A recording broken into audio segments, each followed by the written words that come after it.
19 ਸਾਲ ਦਾ ਸੀ, ਚੰਗਾ ਖਿਡਾਰੀ ਸੀ, ਪਰ ਨਸ਼ਾ ਜਿੱਤ ਗਿਆ। ਤਰਸੇਮ ਸਿਆ, ਇਸ ਅੱਗ ਦਾ ਸੇਕ ਤਾਂ ਘਰ ਘਰ ਪਹੁੰਚਿਆ, ਪਰ ਬਸ ਹੁਣ ਹੋਰ ਨਹੀਂ। ਪੰਜਾਬ ਸਰਕਾਰ ਨੇ ਨਸ਼ਿਆਂ ਦੇ ਵਿਰੁੱਧ ਇੱਕ ਸਖਤ ਮੁਹਿੰਮ ਚਲਾਈ ਹੈ ਤੇ ਅਸੀਂ ਸਾਰਿਆਂ ਨੇ ਇਹਨਾਂ ਦਾ ਸਾਥ ਦੇਣਾ ਕਿ ਅੱਜ ਤੋਂ ਬਾਅਦ ਨਾ ਇਸ ਪਿੰਡ ਵਿੱਚ ਨਸ਼ਾ ਵਿਕੂਗਾ ਤੇ ਨਾ ਹੀ ਕਿਸੇ ਨਸ਼ਾ ਵੇਚਣ ਵਾਲੇ ਨੂੰ ਇੱਥੇ ਵੜਨ ਦਿੱਤਾ ਜਾਊ। ਜਿਹੜੇ ਨਸ਼ੇ ਵਿੱਚ ਫਸੇ ਹੋਏ ਨੇ ਉਹਨਾਂ ਨੂੰ ਨਸ਼ਾ ਮੁਕਤੀ ਕੇਂਦਰ ਵਿੱਚ ਭਰਤੀ ਕਰਾਵਾਂਗੇ। ਕੋਈ ਵੀ ਨਸ਼ਾ ਤਸਕਰ ਦੀ ਜ਼ਮਾਨਤ ਨਹੀਂ ਕਰਾਏਗਾ। ਵਾਅਦਾ ਕਰੋ, ਅਸੀਂ ਆਪਣੇ ਪਿੰਡ ਨੂੰ, ਆਪਣੇ ਪੰਜਾਬ ਨੂੰ नशा मुक्त करके रहेंगे। नमस्कार, वर्ल्ड न्यूज में आज अमेरिका और इजराइल के गठबंधन के खिलाफ दुनिया के देशों में नाराजगी दिखाई दे रही है।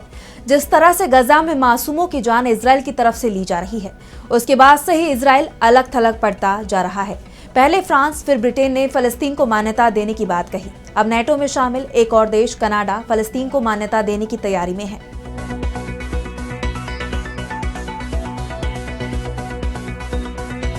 कनाडा के प्रधानमंत्री के ऐलान पर ट्रंप ने टैरिफ की धमकी दी है, लेकिन ट्रंप की धमकी का असर नहीं दिख रहा है। दुनिया में अलग थलग पड़ा इजराइल, इस पर हम करेंगे विस्तार से चर्चा, लेकिन आइए जरा उन खबरों को भी देख लें जिन पर आगे होगी बात।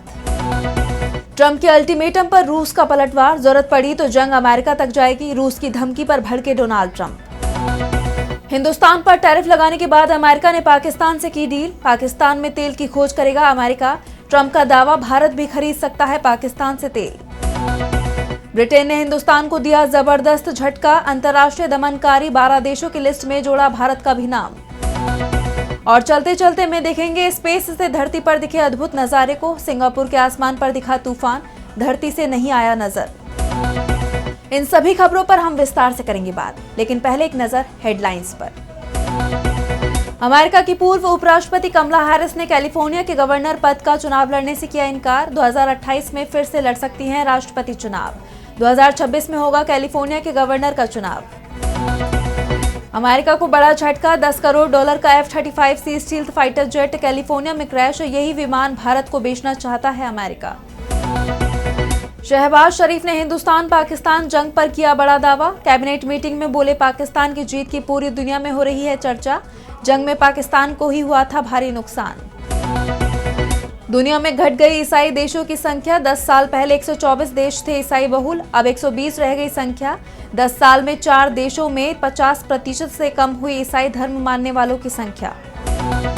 पश्चिम एशिया में अमेरिका और इजराइल का गठबंधन शक्तिशाली माना जाता रहा है। अमेरिका की शह पर इजराइल अपने पड़ोसी किसी भी देश को धमकाता रहा है। अमेरिका के दबाव के चलते ही दुनिया में फलस्तीन को मान्यता नहीं मिल पा रही थी, लेकिन अब हालात बदल रही हैं। गजा पर इजराइल और अमेरिका के रुख से पूरी दुनिया में नाराजगी दिखाई दे रही है। गजा पर इजराइल की कार्रवाई में 60,000 से ज्यादा लोगों की जान अभी तक जा चुकी है और खाने पीने के अभाव में रोज सैकड़ों लोगों की जान जा रही है।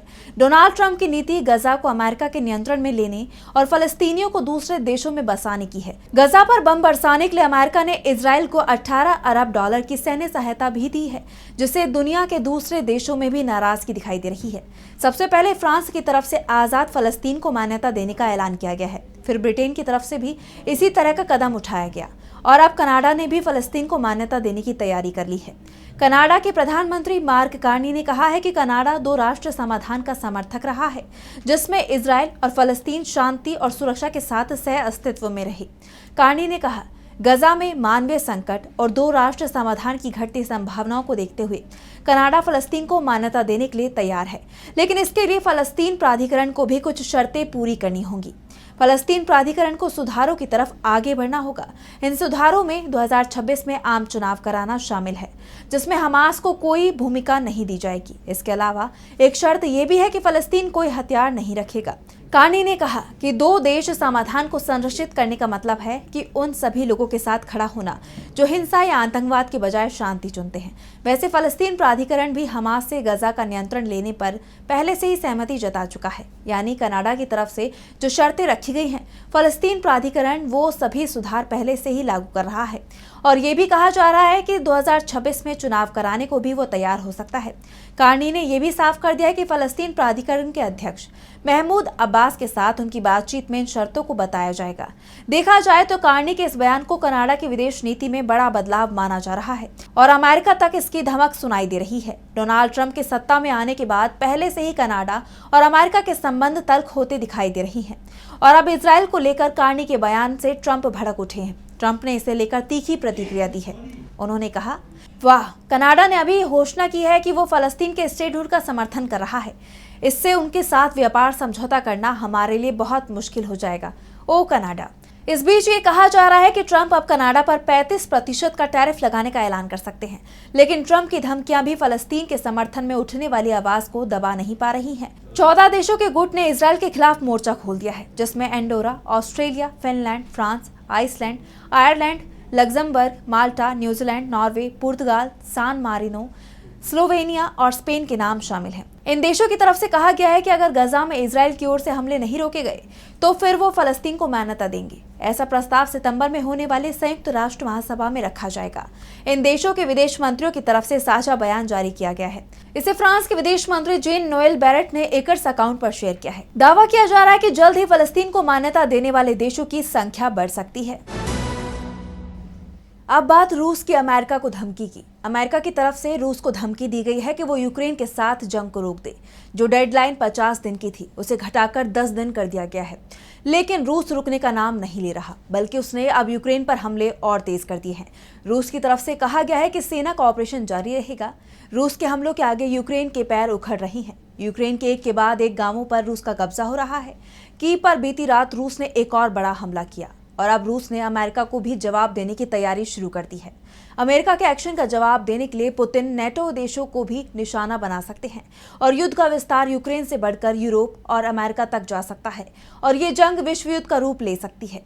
रूस अब नेटो पर हमले के लिए सेना को तैयार कर रहा है। वॉर प्लान में बदलाव ये है कि रूसी एक्सपर्ट अब यूक्रेन से बाहर युद्ध कैसे लड़ा जाए इसकी प्लानिंग कर रहे हैं। इसके अलावा अमेरिका से प्रतिशोध की तैयारी भी की जा रही है। अमेरिका ने ब्रिटेन में परमाणु बम की तैनाती से संदेश दे दिया है कि यूरोप पर हमला हुआ तो अमेरिका भी मदद के लिए तैयार है, लेकिन शुरुआती मुकाबले की तैयारी तो यूरोपीय देशों को ही करनी है।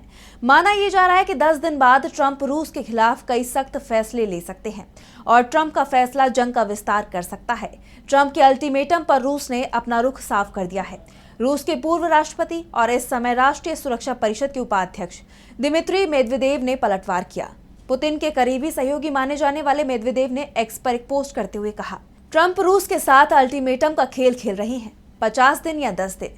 उन्हें 2 बातें याद रखनी चाहिए। पहली, रूस ना तो इजराइल है और ना ही ईरान, और दूसरी, हर नया अल्टीमेटम एक धमकी है और युद्ध की तरफ एक कदम है। ये युद्ध केवल रूस और यूक्रेन के बीच नहीं, बल्कि उनके अपने देश यानी अमेरिका के साथ भी हो सकता है। उन्होंने चेतावनी देते हुए कहा कि रूस के असफल पूर्व राष्ट्रपति मेदवेदेव अपने शब्दों पर ध्यान दें, क्योंकि वो खतरनाक क्षेत्र में प्रवेश कर रही हैं। इस बीच यूरोपीय देशों ने रूस के साथ जंग की तैयारी शुरू कर दी है। यूरोप की सुरक्षा के लिए ब्रिटेन, फ्रांस और जर्मनी लगातार अपनी सैन्य शक्ति बढ़ा रही हैं, क्योंकि सभी को डर है कि अगर रूस से सीधी जंग हुई तो जबरदस्त तबाही मचेगी। अब बात अमेरिका और पाकिस्तान डील की। डोनाल्ड ट्रंप ने भारत को बड़ा झटका दिया है। उन्होंने भारत पर 25% का टैरिफ लगा दिया है, लेकिन पाकिस्तान के साथ बड़ी डील कर ली है। ट्रंप ने खुद इसका ऐलान किया। ट्रंप ने ट्रुथ सोशल पर लिखा, हमने अभी पाकिस्तान के साथ एक समझौता किया है, जिसके तहत पाकिस्तान और अमेरिका अपने विशाल तेल भंडारों को विकसित करने के लिए मिलकर काम करेंगे। हम उस तेल कंपनी को चुनने की प्रक्रिया में हैं, जो इस साझेदारी का नेतृत्व करेगी। कौन जाने, हो सकता है कि पाकिस्तान किसी दिन भारत को तेल बेचे। ट्रंप ने पहले हिंदुस्तान और पाकिस्तान के साथ सीजफायर कराने का दावा किया और अब कहा कि भारत पाकिस्तान से तेल खरीद सकता है। वैसे ट्रंप ने उन तेल कंपनियों के नाम नहीं बताए जिन पर अमेरिका विचार कर रहा है और न ही समय सीमा के बारे में कोई जानकारी दी है।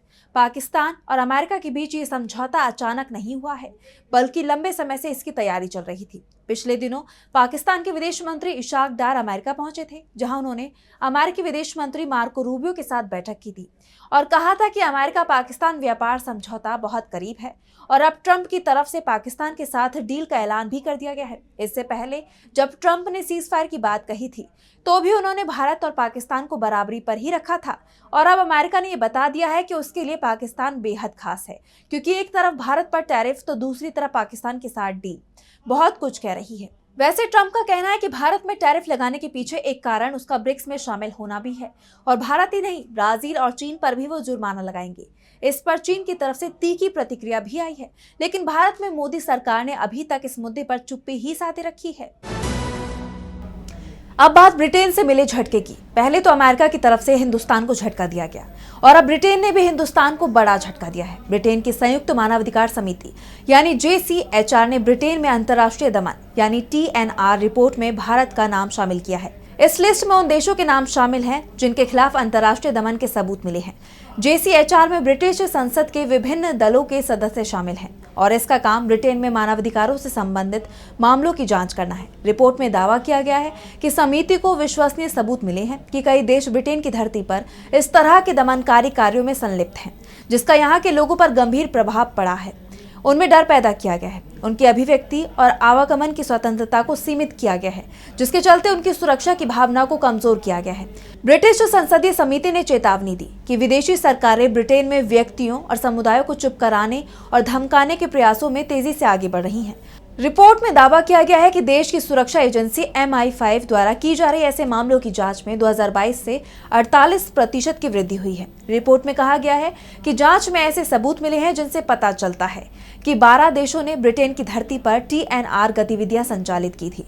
कई सबूतों में बहरीन, चीन, मिस्र, इरिट्रिया, ईरान, पाकिस्तान, रूस, रवांडा, सऊदी अरब, तुर्की, संयुक्त अरब अमीरात के साथ हिंदुस्तान पर ब्रिटेन में TNR गतिविधियों को अंजाम देने का आरोप लगाया है। JCHR की रिपोर्ट में हिंदुस्तान का जिक्र करते हुए कहा गया है कि उसके खिलाफ सबूत सिख फॉर जस्टिस यानी SFJ से जुड़े हैं, जो एक खालिस्तानी समर्थक संगठन है और जिसे भारत के UAPA अधिनियम के तहत गैरकानूनी संगठन घोषित किया गया है। ब्रिटेन की तरफ से की गई इस कार्रवाई को लेकर अभी तक हिंदुस्तान की तरफ से कोई प्रतिक्रिया सामने नहीं आई है। और अब चलते चलते मैं बात करेंगे अंतरिक्ष से दिखे अद्भुत नजारे की। हम धरती से अंतरिक्ष को देखते हैं, तमाम कल्पनाएं भी करते हैं, क्योंकि हम अपनी आंखों से अंतरिक्ष में होने वाली तमाम हलचलों को नहीं देख पाते। लेकिन शक्तिशाली टेलीस्कोप की मदद से वैज्ञानिक अंतरिक्ष में होने वाली हलचल और परिवर्तन को देखने में कुछ हद तक कामयाब होते दिखाई देते हैं। लेकिन अब जो नजारा दिखाई दिया है वो अंतरिक्ष स्टेशन से दिखाई दिया है। अंतर्राष्ट्रीय स्पेस स्टेशन पर सवार अंतरिक्ष यात्रियों ने हाल ही में सिंगापुर के ऊपर एक ऐसा बिजली का तूफान देखा जिसे धरती पर रहने वाले शायद ही कभी देख पाएं। ISS से देखा गया बिजली का तूफान सिंगापुर के ऊपर आसमान को रोशन कर रहा है। पृथ्वी की निचली कक्षा में स्थित स्पेस स्टेशन बड़े पैमाने पर मौसम संबंधी घटनाओं का अध्ययन करने के लिए एक सुविधाजनक स्थान है। यहाँ से जंगल की आग, ज्वालामुखी, बर्फबारी सहित तमाम घटनाओं पर पैनी निगाह होती है। 15 जून को स्थानीय समय अनुसार सुबह 3:18 पर ISS सिंगापुर शहर के ऊपर से गुजरा तो क्रू मेंबर्स ने बिजली की चमक के साथ एक तेज तूफान भी देखा। इस तूफान की जब तस्वीर क्लिक की गई तब ISS दक्षिण चीन सागर से 259 मील यानी 417 किलोमीटर की ऊंचाई पर परिक्रमा कर रहा था। Space.com की रिपोर्ट के मुताबिक अंतरिक्ष से बिजली के तूफान को देखना स्पेस वैज्ञानिकों के लिए महत्वपूर्ण डेटा प्रदान करता है। सिंगापुर और आसपास के क्षेत्रों में तूफान की गतिविधियां बहुत होती हैं, जो उन्हें उष्णकटिबंधीय मौसम पैटर्न के अध्ययन के लिए हॉटस्पॉट बनाती हैं। नासा के अंतरिक्ष यात्री निकोल वेपर आयर्स ने एक्स पर इस घटना का वीडियो साझा किया। उन्होंने कहा कि यहाँ से बिजली का अनोखा दृश्य दिखाई दे रहा है और हम ज्यादा से ज्यादा तस्वीरें लेने की कोशिश कर रहे हैं। यानी सिर्फ धरती से ही अंतरिक्ष के नजारे नहीं देखे जाते, बल्कि अंतरिक्ष से भी धरती पर होने वाली अद्भुत घटनाओं को देखा जा सकता है। तो फिलहाल के लिए वर्ल्ड न्यूज में बस इतना ही। देश और दुनिया की तमाम बड़ी खबरों के लिए देखते रहिए DV लाइव। नमस्कार।